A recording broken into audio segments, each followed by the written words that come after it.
አማርኛን በአጭር መንገድ እንዴት አድርገን ማንበብና መጻፍ እንችላለን? በተለይ ደግሞ ማንበብ እየቻልን መጻፍ ለምንቸገሮች ዛሬ ቀለል ባለ ሁኔታ ነው ይዤላችሁ የመጣሁት።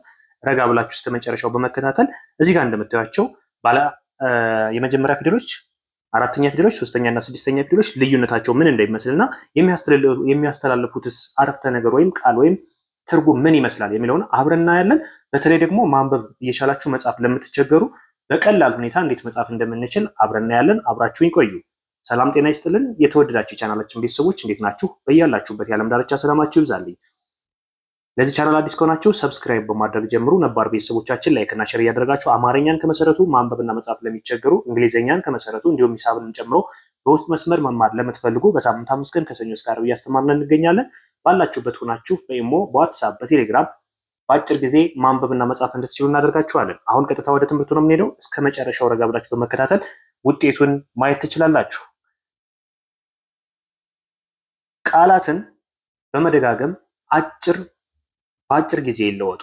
እንዴት ነው የምንደጋግማቸው? ምን ላይ ነው መደጋገም ያለባቸው? የትኛውን ነው ማወቅ ያለብን የሚለውንም አብረን እናያለን። ከዚህ ጋር እንደምታዩቸው የመጀመሪያ ፊደሎችን ብቻ እንዴት ማንበብ እንችላለን? ያላቸው ድምፅ ምን ይመስላል?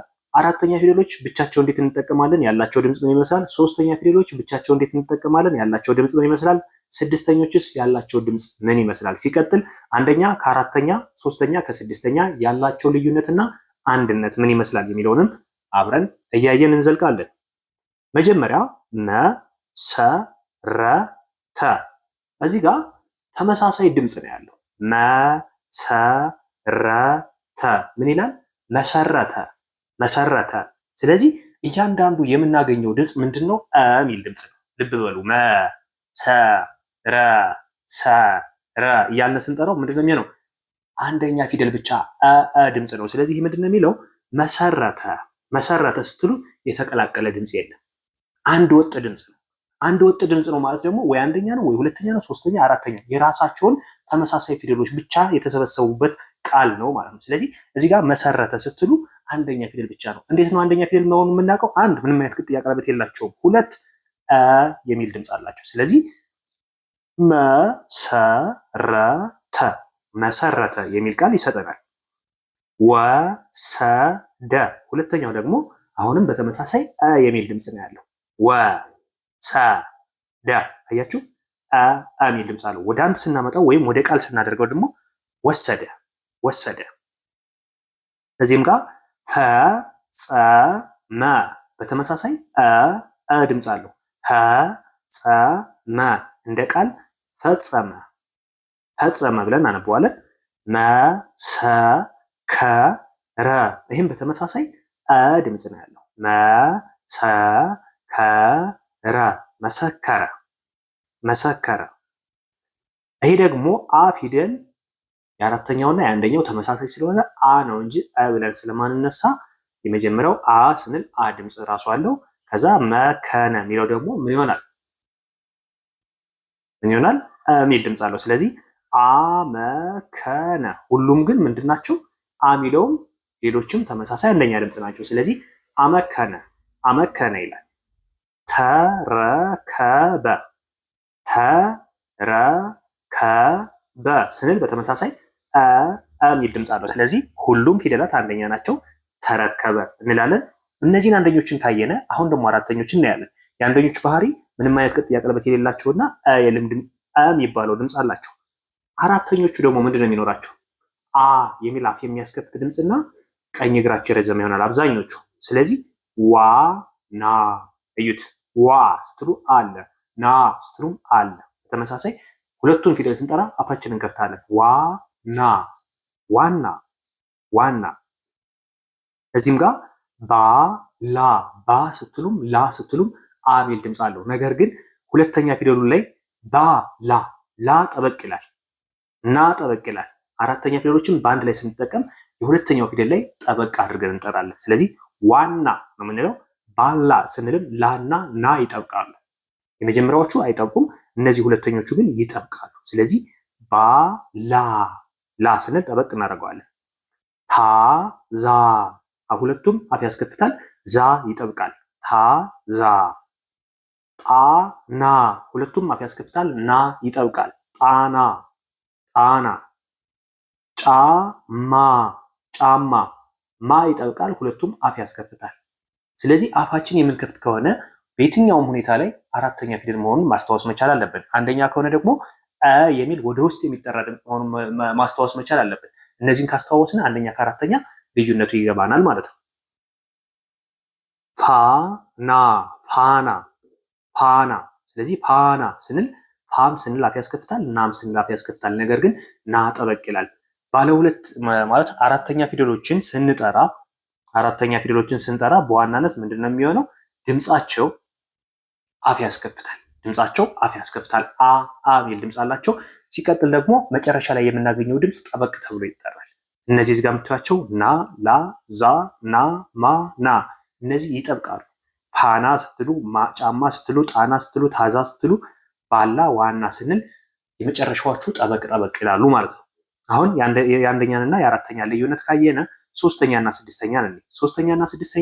ሶስተኛ ላይ በተመሳሳይ ፊደሎች ካልሆነ ብዙ ጊዜ ቃሉ ትርጉም ሊሰጥ የሚችል ቃል አይኖርልንም። ስለዚህ እዚህ ጋር ሊሊ ወይም ሊሊ ስንል ጠበቅ እናድርገውና ኢኢ የሚል ድምፅ አለው።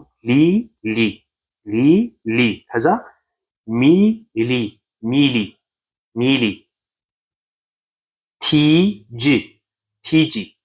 ቲጂ ሚ እዚህ ጋር የምታዩት ሁሉም ሸፋፋ አላቸው ሶስተኛ ፊደሎች። ሲቀጥል ደግሞ ኢ የሚል ድምፅ አላቸው ጠበቅ አድርገን የምንጠራው ማለት ነው። ቲጂ ስንል ኢ አለው አይደለ? ሚሚ ስንልም በተመሳሳይ ኢ የሚል ድምፅ አለ። ቢዚ ማለት የእንግሊዘኛው ቃል ነው፣ ግን ቃል ስላጣው ነው የሚያስገባውላችሁ ለመግለጽ ነው። አጭሩ ሶስተኛ ፊደሎች ምን አይነት ድምፅ አላቸው፣ ቅርጻቸው ምን ይመስላል የሚለውን ይገልጸዋል ማለት ነው። ስለዚህ ቢዚ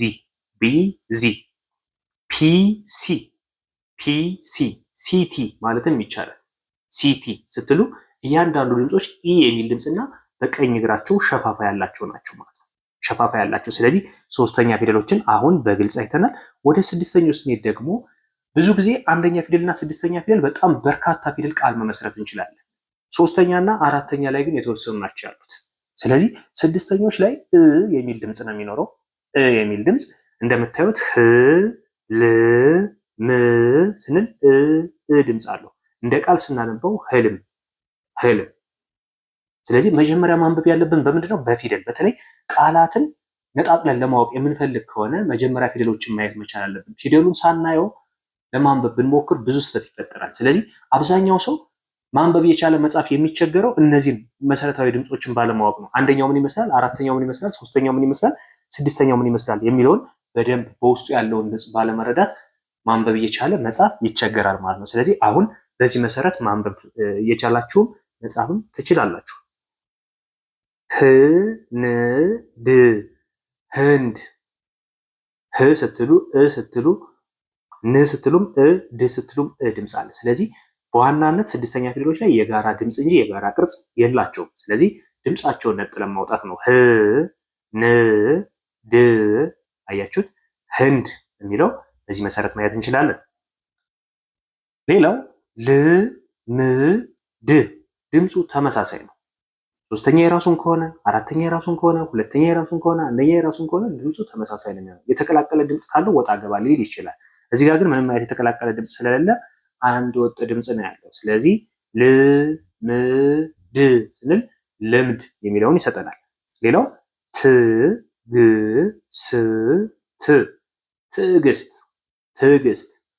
ስለዚህ እዚህም ጋር በተመሳሳይ የሚል ድምፅ አላቸው። ስድስተኛ ናቸው። ትዕግስት። ሌላው ምግብ። ይቅር። እዚህ ጋር አሁን በዋናነት ሶስተኛ እና ስድስተኛ ልዩነቱ ምን ይመስላል? አንደኛ እና አራተኛ ልዩነቱ ምን ይመስላል? አንደኛ ድምጾች የሚል ድምፅ እንዳየነ መጀመሪያ ላይ እንደገለጽኩላችሁ፣ አራተኛው የሚል አፍ የሚያስከፍት ድምፅ አለው። ሶስተኛው የሚል ድምፅ ሲኖረው፣ ስድስተኛው የሚል ለስለስ ያለ ድምፅ ይኖራል፣ ወይም ደግሞ ቀዝቀዝ ያለ ድምፅ ይኖራል ማለት ነው። ሶስተኛዎች የፈገግታ ድምጾች ናቸው። ሊሊ ስትሉ ጥርሳችሁ ይታያል። ህልም ስትሉ ግን ጥርሳችሁ አይታይም።